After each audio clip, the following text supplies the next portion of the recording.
is Edwin Haynes for our Entrepreneur and Leadership Series. And as I promised, I would be having different people from different backgrounds to come in and actually share different tips and from their experiences of what they've been doing in their profession. And I happen to have actually a longtime friend of mine, but also I call him my general counsel, which he is for my company. Been that for myself for many years. Many people don't know we're from the same hometown, but Mr. Brandon Dorsey, attorney Brandon Dorsey, he's out of the state of Mississippi where I'm from, currently lives in Jackson, Mississippi, but travels all over working. And so we're proud to have you over here, Mr. Dorsey. Thank you, Mr. Haynes. Thank you for coming in. And I know we were getting some work done. I said I had to get you on camera. Just the full background, I know we get into it, but I'll just say some of the things that were most impressive. I know you're still the city attorney for one of the cities in the state of Mississippi. That's right. Right now, you outside of general counsel for me, one of my favorite gospel artists, Smokie Norful. Yes, sir. General counsel for Smokie. Yes, sir. And so I know you're in Chicago quite a bit for that. Yes, You know, that's very exciting to me as well. I listen to him all the time. Great minister as well. And also, you've done many other things, but if you don't mind, just, I won't talk about you. I mean, you don't mind just sharing. I know people don't like to talk about themselves. Yes, sir. But by all means, give a little bit of your background to our audience here. Real quickly, I'm from Greenville, Mississippi. That's in the heart of the Mississippi Delta. Greenville is about 150 miles south of Memphis and about 120 miles northwest of Jackson. I finished high school in 1991. When I graduated high school, I went to the University of Arkansas at Pine Bluff. I majored in history, and I went to law school in 1996, and I finished in 1999 from Mississippi College School of Law. Over the years I've been practicing. I've practiced primarily in the areas of civil litigation, which means I've represented people who've been injured in car wrecks and who've been injured as a result of the professional negligence of doctors. I've represented people who've been killed at apartment complexes. I've also defended insurance companies for similar claims. I've also had the opportunity to negotiate contracts for various entertainment artists. I've done the contracts for House Meet the Sound. I've done the contracts for Essence Festival. I've done the contracts for MegaFest. I've done the contracts for the McDonald's tour that goes on every year. They put on a series of about 9 free concerts in various parts of the country. And so I've had an opportunity to represent people who've been charged with different crimes, such as murder, manslaughter, aggravated assault. And so in my years of practice, I've had an opportunity to represent a wide spectrum of people in various entities and in various stations of life. Wow. Very strong and impressive resume.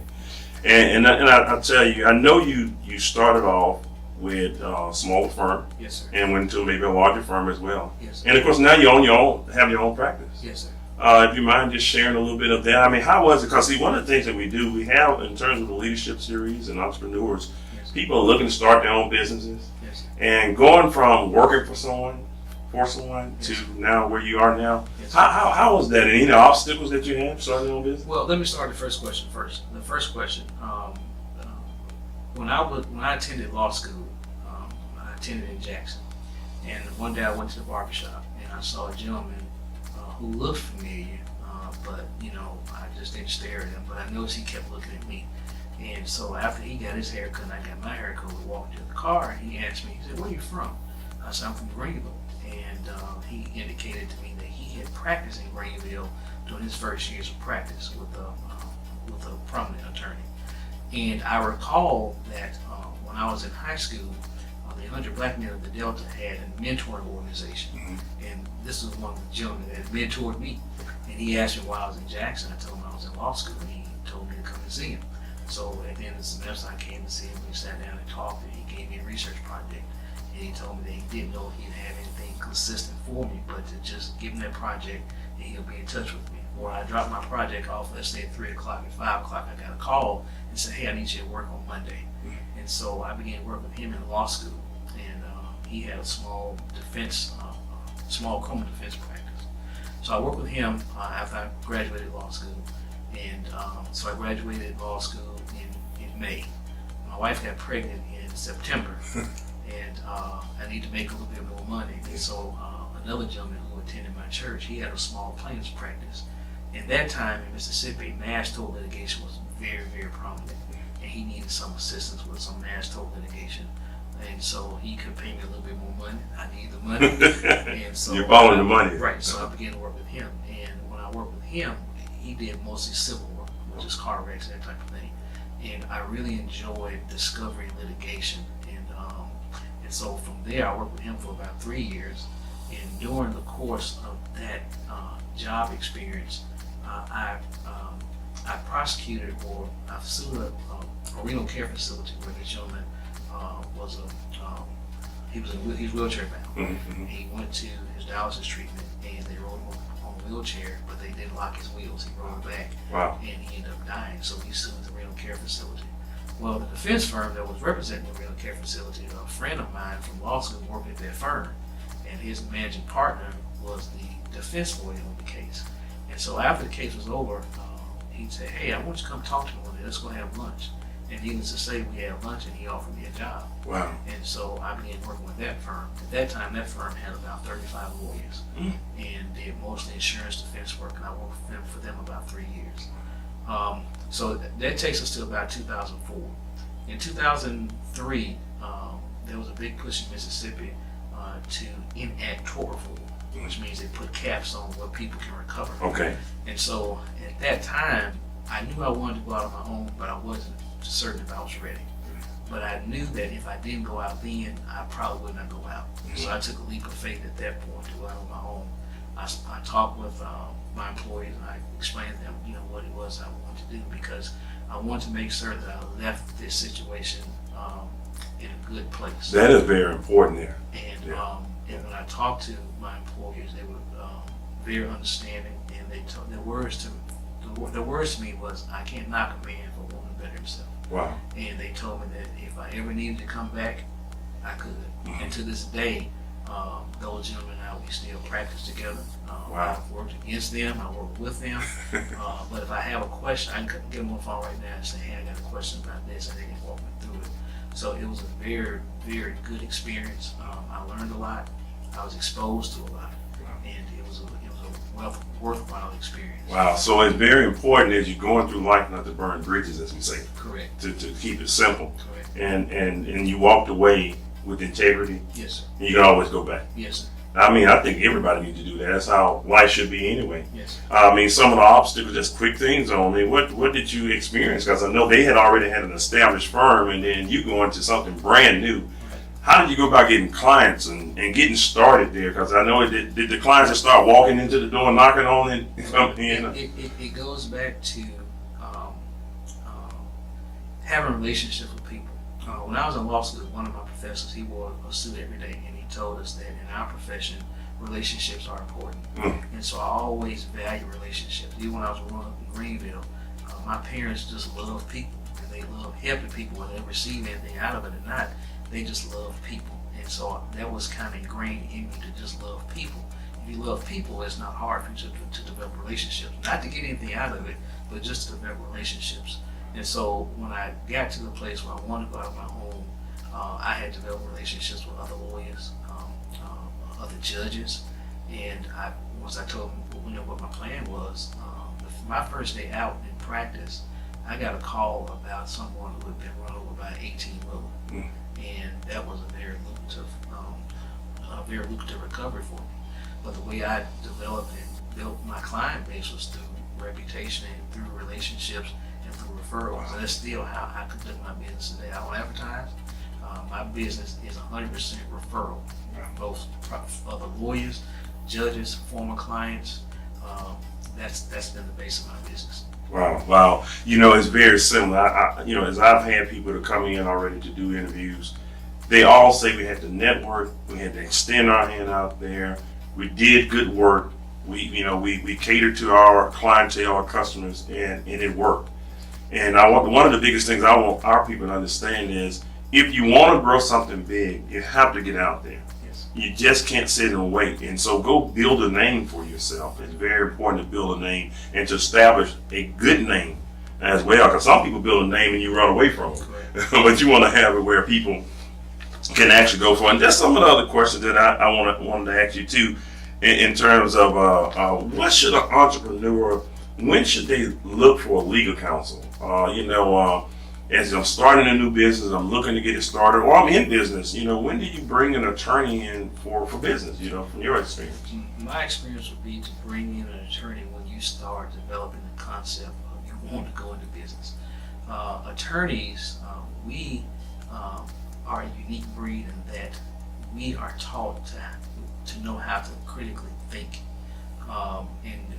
An attorney can help you on a number of levels. For example, an attorney can advise you what forms to fill out with the Secretary of State's office. An attorney can advise you what type of package of insurance you should get. Do you need workers' comp insurance? Is workers' comp insurance required? Also, different levels of liability insurance. Commercial liability insurance may not be enough. It may be a situation where you need umbrella coverage, key man insurance. All those things are important, and an attorney can walk you through those things.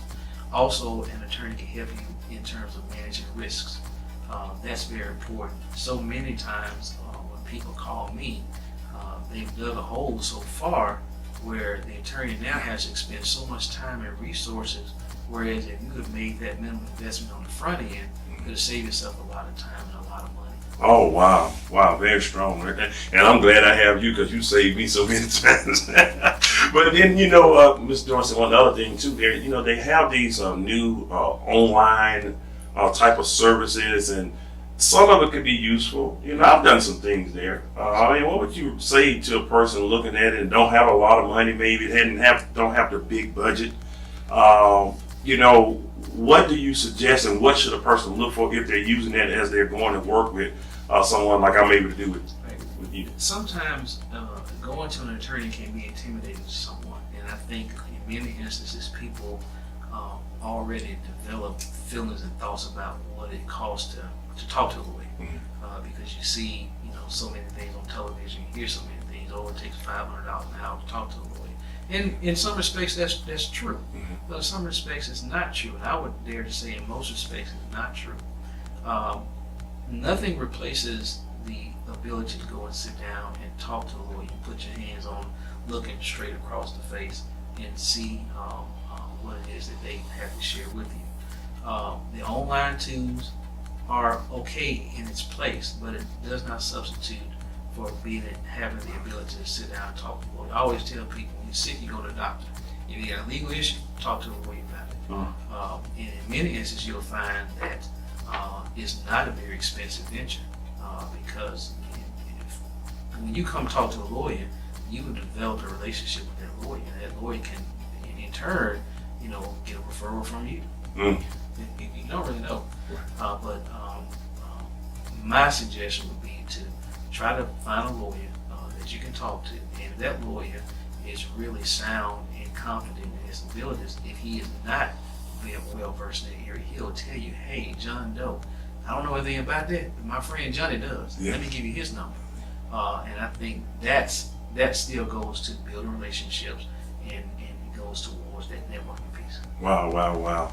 Well, listen, I definitely appreciate all that you're saying here. I know many people will get a lot out of this, because a lot of people just don't know, they're uncomfortable with seeking legal counsel and what have you. And I'm so glad that I do have you in our lives here and been there for many years. Just as we close out here, from your experience, I always like to leave the audience with some type of tip, as being an entrepreneur and leader, as I say, in their respective industries.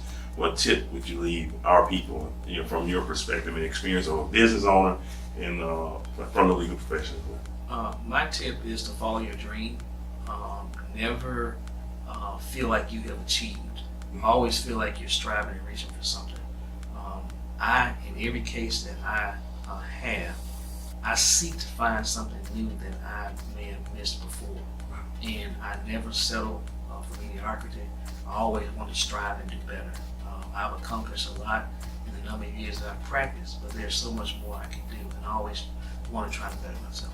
Wow. Well, Mr. Dorsey, thank you so much for the interview. I'm pretty sure the people are going to love it, because I do. Yes, sir. And I appreciate you being with me all these years. Yes, all right. But ladies and gentlemen, I tell you, you've heard it from one of the best, and someone I have a tremendous amount of respect for.